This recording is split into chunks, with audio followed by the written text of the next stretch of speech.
Badai Berganti Badai, karya Tuti Nonka, narator Hanifah Abu Marzuki.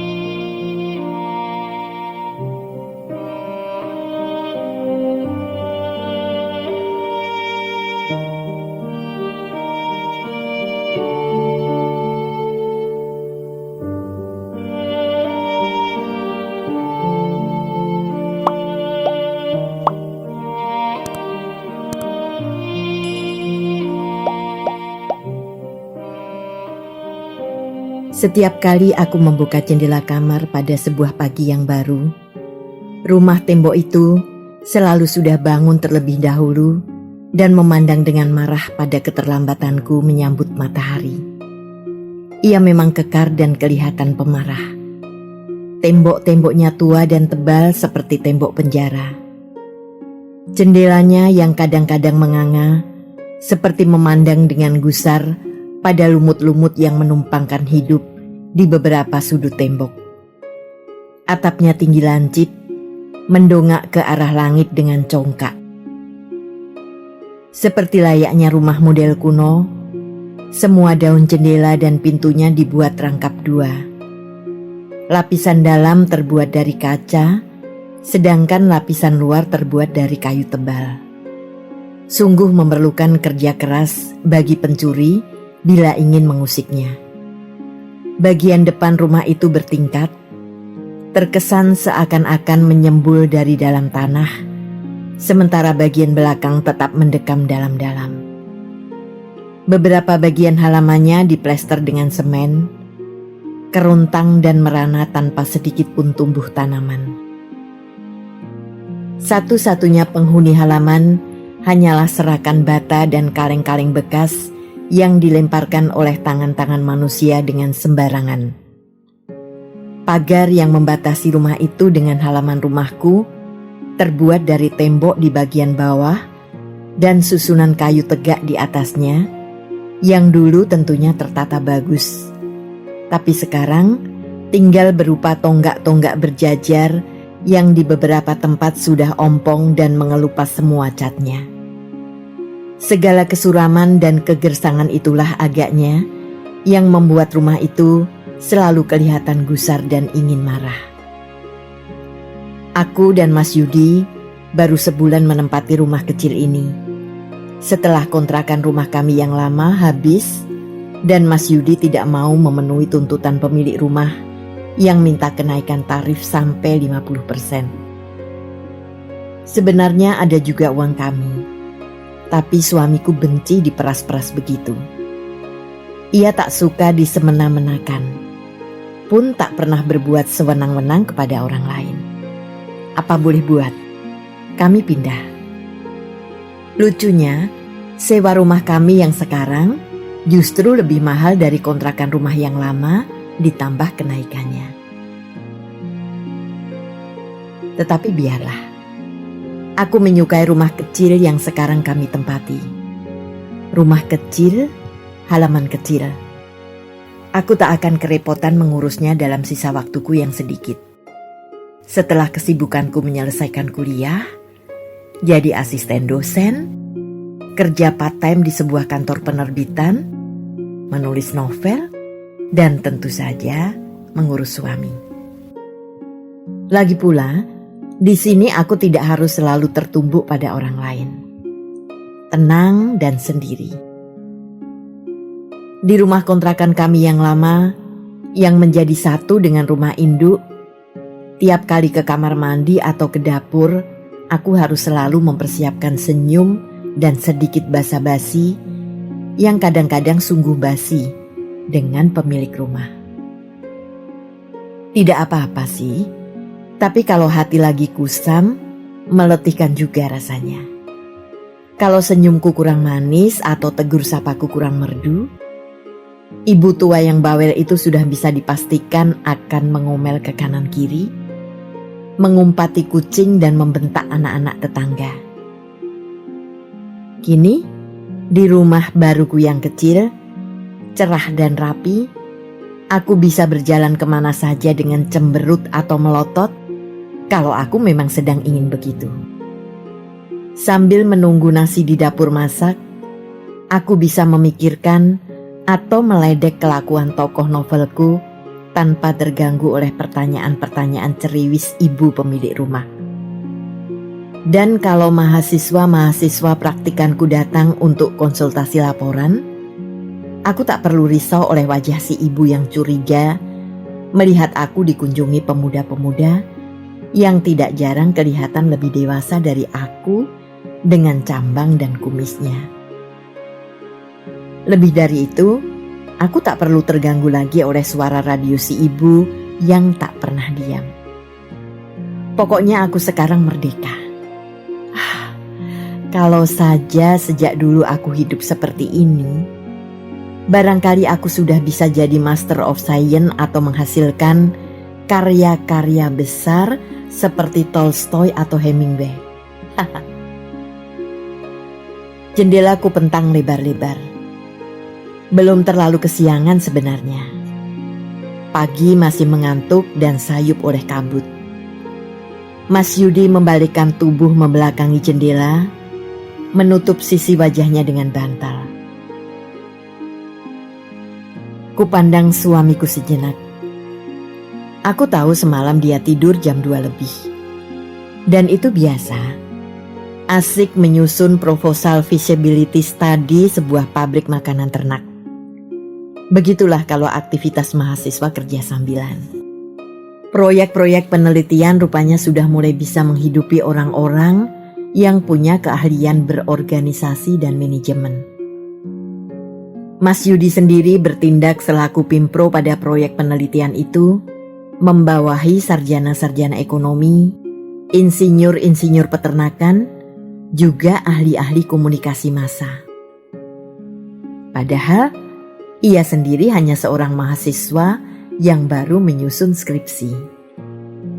Tapi berkat pengalamannya yang luas dalam berorganisasi, memimpin dan mengatur orang, serta bergainingnya dengan orang-orang yang punya posisi kuat, ia bisa mengatur orang-orang yang secara keilmuan khusus lebih ahli dari dia di dalam satu tim kerja yang rapi dan efisien.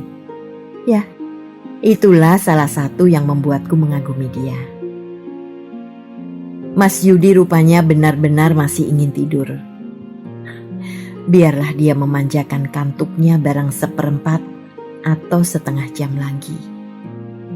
Aku sendiri sudah tiba waktu untuk memulai tugas rumah tangga yang selalu sama tapi tak pernah membosankan.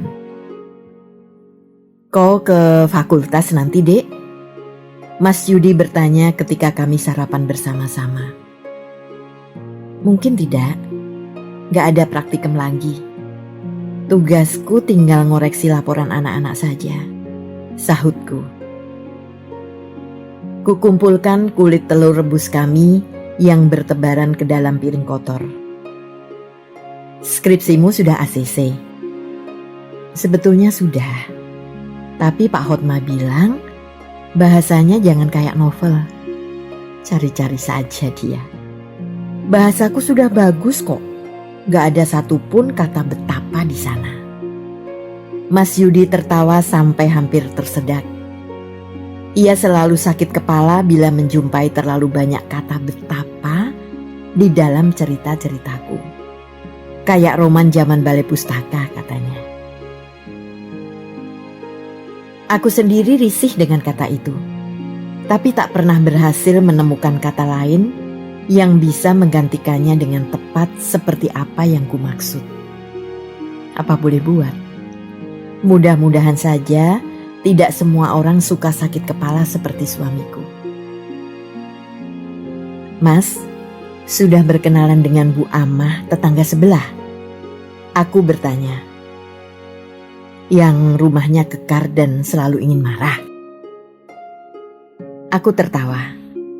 Mas Yudi jadi suka ikut-ikutan menyebut rumah itu pemarah. Hanya untuk mengolok-olok aku tentu saja. Belum. Kau sudah? Belum juga, gelengku. Nah, mestinya kau datang mengenalkan diri. Dengan Mas dong. Aku sibuk. Gak sempat. Kau sajalah mewakili. Kan itu salah satu tugas nyonya-nyonya. Jadi humas. Iyalah, humas, menkeu, mensos, kepala bulog. Ku dengar Bu Amah itu janda ya? Ku dengar juga begitu. Janda usia 60. Mas tidak usah khawatir aku akan cemburu kalau Mas berbaik-baik dengan beliau. Aku menyahut. 60? Sialan. Mas Yanto bilang umurnya baru 25. Cantik, seksi, suka merayu lagi. Makanya aku lagi mikir-mikir kapan bisa ke situ tanpa kau lihat. Mas Yudi tertawa-tawa. Kupandang dia sambil mengangguk-angguk dengan kagum. Masih tertawa, Mas Yudi mencolek hidungku. Kalau begitu, besok kita ke sana bersama-sama. Memang seharusnya orang muda yang mendatangi lebih dulu. Apa acaramu hari ini? Aku pernah belajar gardening sedikit-sedikit. Kupikir sekaranglah saatnya untuk praktek. Kemarin Bu Umi di seberang jalan sudah menawarkan batu-batu kali yang menumpuk di halaman rumahnya. Bikin kotor saja katanya. Malah aku boleh mengambil beberapa tanamannya juga. Nah, kan tinggal nancepin saja. Betul dia yang menawarkan, bukan kau yang merayu. Kulirik dia dengan sengit. Kadang-kadang kupikir sebenarnya aku membenci Mas, kataku sambil membawa piring-piring kotor ke belakang. Tawa Mas Yudi bergema menghangatkan segenap sudut rumah. Ia berangkat dan aku segera mengganti bajuku dengan celana tanggung sebatas lutut. Mas Yudi selalu mengernyitkan kening kalau melihat aku memakai celana seperti itu. Tapi karena sekarang orangnya tak ada, kupakai celana itu sesukaku. Bu Umi menepati kata-katanya. Ia bahkan menyuruh pembantu laki-lakinya membantuku mengangkat batu-batu yang besar. Batu-batu yang lebih kecil kubawa sendiri dengan keranjang. Lalu dengan tenang tanpa merasa sayang sedikit pun, hingga aku sendiri ngeri melihatnya. Bu Umi mencabuti tanaman kembang kertas, seri rejeki, palem, kana, dan beberapa tanaman lain yang sedang tumbuh dengan suburnya. Tanaman begini tidak ada manfaatnya. Mau saya ganti dengan yang memberi hasil? Bu Umi berkata sambil menunjuk bibit pepaya, tomat dan jagung yang disemaikan di ember-ember plastik tua. Aku tersenyum mengiyakan. Persis seperti ibuku. Penganut asas manfaat, tidak seperti aku yang suka memanjakan nafsu keindahan demi kepuasan batin. Tetapi bagiku, kepuasan batin itulah yang menjadi kebutuhanku, bukan pisang ataupun singkong. Lah, dulu siapa yang menanam semua ini, Bu? Aku bertanya. Anak saya, Nana. Sekarang sudah menikah dan ikut suaminya ke Bandung. Biar saja, dia toh sudah bikin taman beginian lagi di rumahnya sana. Aku tersenyum lagi. Terima kasih, Bu. Nanti kalau Mbak Nana menginginkan kembali tanamannya, ambil saja ke rumah saya. Tidak. Tidak, Jeng. Mana mungkin cuma pohon macam itu mau dibawa jauh-jauh ke Bandung? Di sana juga banyak. Aku pun mulai bekerja. Ku bersihkan halaman dari pecahan genting dan rumput-rumput liar. Batu-batu besar dari Bu Umi kususun membentuk semacam candi. Di sekitarnya kutanam seri rejeki dan krokot merah. Batu-batu itu mesti sering disiram air besok, supaya bersih dan mengkilat.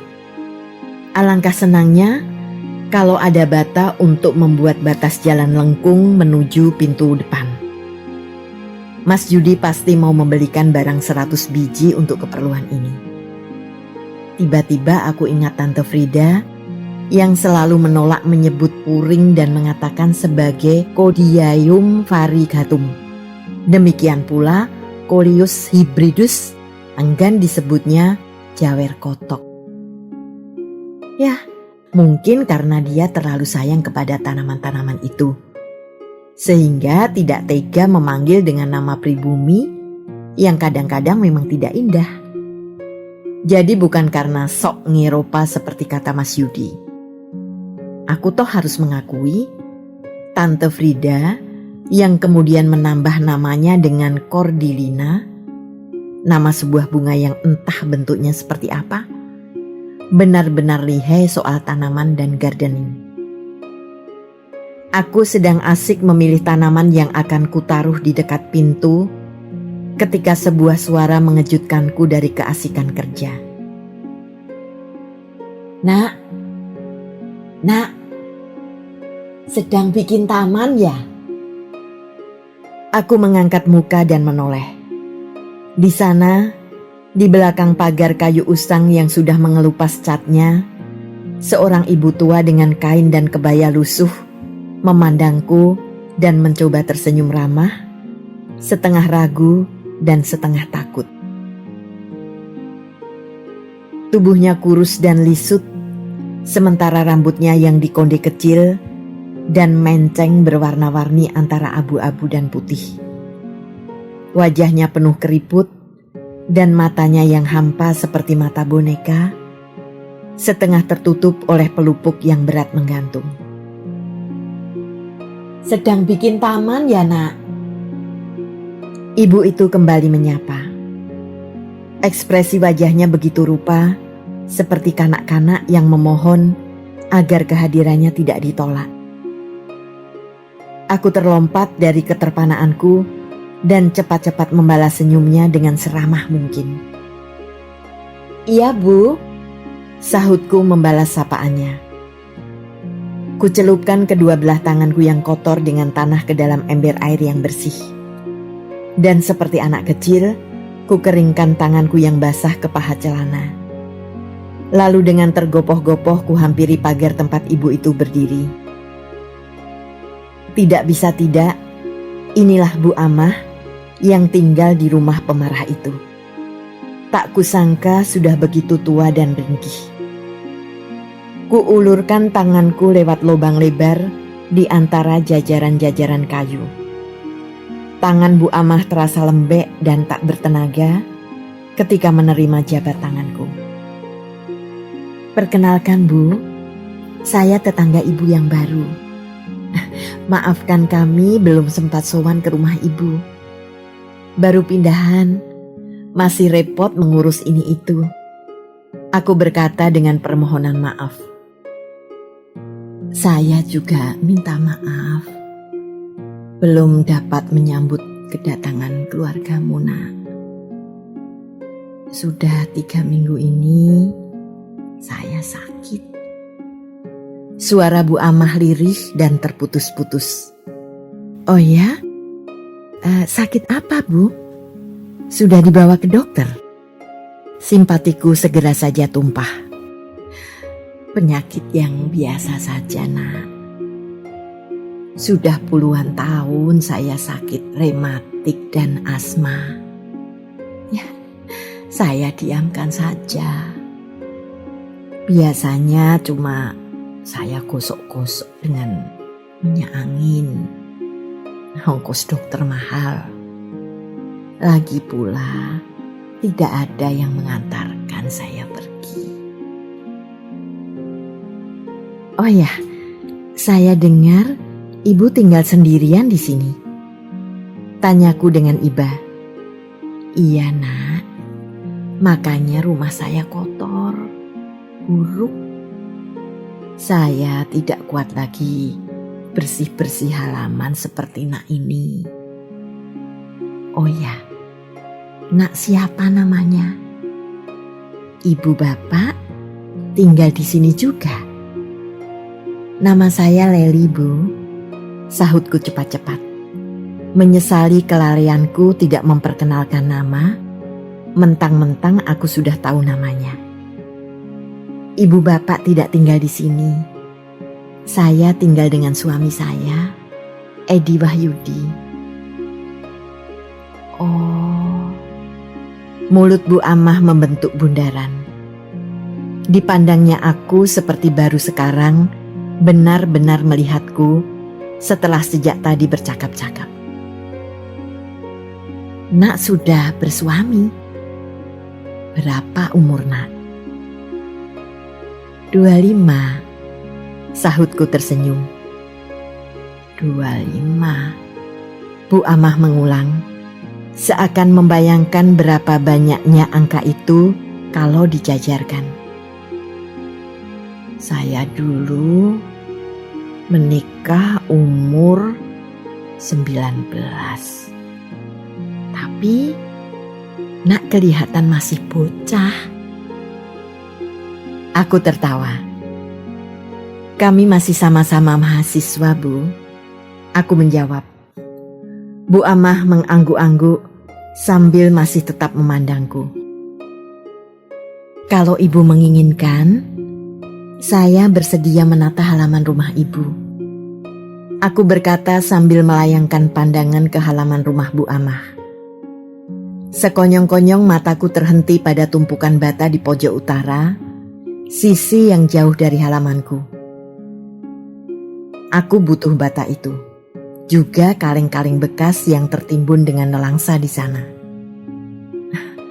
Tidak perlu nak, nanti merepotkan. Biar saja seperti ini. Toh tidak pernah ada orang yang mau peduli. Jawaban Bu Amah hanya separuh-separuh saja masuk ke telingaku. Aku sedang sibuk berpikir untuk mendapatkan bata dan kaleng-kaleng bekas itu dari Bu Amah. Dengan sedikit kerja tangan, kaleng-kaleng itu bisa jadi pot yang menarik. Ibu mau menjual bata dan kaleng-kaleng itu, Bu? Kelihatannya tidak terpakai. Aku bertanya. Bu Amah menoleh ke arah tumpukan murat-marit itu dengan ragu-ragu. Tapi, siapa yang mau membeli barang-barang usang begitu? Ia bergumam seperti kepada diri sendiri. Saya, Bu, sahutku cepat. Oh, Bu Amah memandang kembali kepadaku. Untuk apa, nak? Untuk ditata di halaman, Bu. Berapa Ibu mau menjualnya? Wanita sepuh itu tampak kebingungan. Berapa? Berapa sajalah nak mau. Atau dipakai sajalah nak. Tak usah dibeli. Katanya ragu-ragu. Aku menggeleng keras-keras. Bagaimana mungkin aku lupa ia membiarkan penyakitnya meruyak karena ongkos dokter yang mahal. Bagaimana mungkin aku mengambil milik orang yang sakit dan tak bisa membeli obat. Kutaksir jumlah bata itu tak sampai 100 buah. Di pasaran, 1000 buah batu bata berharga 13.000. Dengan kaleng-kaleng bekasnya, harga tumpukan barang itu tak akan lebih dari 1.500. Bagaimana kalau saya beli 3.000, Bu? Aku menawarkan sengaja kulipatkan dari harga taksiranku. Kurasa Bu Amah membutuhkan uang saat ini. Lagi pula, aku toh sudah mendapat batu bata dan tanaman gratis dari Bu Umi. 3.000? 3.000, nak? Bu Amah berkata setengah tak percaya, sekaligus sangat menginginkan jumlah itu. Iya, Bu, atau barangkali terlalu murah? Tidak nak. Terima kasih sekali nak mau beli. Bu Amah menyahut cepat-cepat. Kalau begitu, biar saya angkat sekalian, Bu. Iya nak, iya. Dengan segera aku masuk ke dalam rumah untuk mengambil uang. Bu Amah masih berdiri di tempatnya ketika aku keluar lagi. Kini aku berjalan lewat pintu halaman, beberapa meter menyusur tepi jalan, dan masuk ke halaman rumah Bu Amah. Ini Bu, kumasukkan 3 lembar ribuan itu ke dalam genggamannya. Bu Amah memandangku dengan keraguan-raguan yang seakan tak pernah lepas dari dirinya. Apakah ini pantas, Nak? Maksud saya, apakah orang lain juga mau menjual barang bekas kepada tetangganya? Ia bertanya terbata-bata. Dan seperti yang tadi kulihat, ekspresi wajahnya seperti kanak-kanak yang sangat cemas setelah berbuat salah. Sejenak aku bingung dan heran, tapi dengan segera kukibaskan keherananku dan menyahut cepat-cepat. Tentu saja pantas, Bu. Ibu dulu mendapat barang-barang ini juga dengan membeli, bukan? Iya, tapi Nak berjanji tidak akan menceritakannya pada siapa-siapa. Saya janji. Sahutku dengan keheranan telah sampai ke ubun-ubun. Sungguh ya, Nak, jangan bilang pada siapa-siapa. Bu Amah mengulang permohonannya dengan sungguh-sungguh. Ibu tidak perlu khawatir. Aku berusaha meyakinkan. Kini Bu Amah mau menerima uangku. Saya harus membantu Nak mengangkutnya. Ia bertanya dengan ekspresi wajah kembali takut salah. Tidak, Bu, tidak perlu. Saya akan mengangkutnya sendiri. Sahutku segera. Tak dapat kubayangkan bagaimana wanita setua dan selemah itu terbungkuk-bungkuk mengangkat bata ke rumahku. Seumur hidup aku tak akan memaafkan diriku sendiri kalau itu sampai terjadi. Tubuhku memang kecil, tapi lihat. Mas Yudi sering mengatakan aku seperti kuda Mustang dari Indian, Apache. Sekuat keledai selembut anak kucing. Aku tidak tahu harus marah atau senang disamakan dengan 2 binatang sekaligus. Selama aku mengangkuti bata dan kaleng-kaleng bekas, Bu Amah berdiri saja tanpa bergerak-gerak atau berkata-kata. Pandangannya hampa dan jauh, seolah-olah terpisah antara jiwa dan raganya. Lalu tanpa ku ketahui kapan perginya, tiba-tiba saja ia sudah tidak ada di tempatnya berdiri. Seperti juga kedatangannya, ia pergi tanpa suara.